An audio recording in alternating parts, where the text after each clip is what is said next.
Hello all, welcome to simple max magic Tamil. இங்கே என்ன கொடுத்துருக்காங்கன்னா HCF வந்து 36 கொடுத்துருக்காங்க, LCM வேல்யூ கொடுத்துருக்காங்க. 3 நம்பர்ஸில் 2 நம்பர்ஸ் வேல்யூ கொடுத்துருக்காங்க. அந்த தேர்ட் நம்பர் வேல்யூ தான் கேட்குறாங்க. ஃபஸ்ட்டு 3240 இதை ஃபேக்டரைஸ் பண்ணலாம். 2ஆல் டிவைட் பண்ணால் 1620.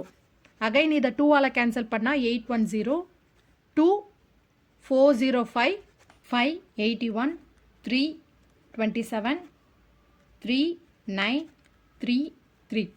3600 ஃபேக்டரைஸ் பண்ணலாம். 2ஆல் கேன்சல் பண்ணால் 1800, அகைன் 2 900, 2 450, 590, 330, அகைன் 3ஆல் கேன்சல் பண்ணால் 10, 5 into 2 10.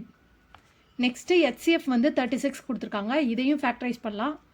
2ஆல் கேன்சல் பண்ணால் 18, அகைன் 2 9, 3 into 3.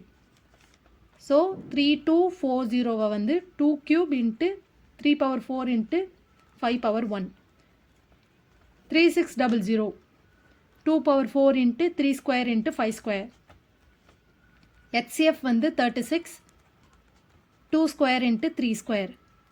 LCM வேல்யூ கொடுத்துருக்காங்க 2 power 4 into 3 power 5 into 5 square into 7 square. இப்போ தேர்ட் நம்பர் வேல்யூ தான் கேட்குறாங்க, அதை நான் எக்ஸ்ன்னு கன்சிடர் பண்ணுறேன். HCFல வந்து லீஸ் பவர் கன்சிடர் பண்ணுவாங்க, LCMல ஹையஸ்ட் பவர் கன்சிடர் பண்ணுவாங்க. இங்கே 2 ஸ்கொயர் வேல்யூ வந்து இந்த ஃபஸ்ட்டு 2 நம்பரில் இல்லை. ஸோ தேர்ட் நம்பரில் தான் 2 ஸ்கொயர் வேல்யூ இருக்கும். அதே மாதிரி இங்கே 3 ஸ்கொயர் 3 பவர் 4 இருக்குது. LCMல வந்து ஹையஸ்ட் பவர் கன்சிடர் பண்ணுவாங்க, இங்கே 3 பவர் 5 இருக்குது. ஸோ தேர்ட் நம்பரில் 3 பவர் 5 இருக்கும். நெக்ஸ்ட்டு இந்த 2 நம்பர்லேயும் 7 ஸ்கொயர் இல்லை. ஸோ தேர்ட் நம்பரில் தான் 7 ஸ்கொயர் இருக்கும். அப்போ 2 ஸ்கொயர் 3 power 5 into 7 ஸ்கொயர் தான் இதோட ஆன்சர், ஆப்ஷன் ஏ. இந்த வீடியோ உங்களுக்கு பிடிச்சிருந்தா லைக் பண்ணுங்கள், ஷேர் பண்ணுங்கள், மறக்காமல் சப்ஸ்கிரைப் பண்ணுங்கள். Thank you so much.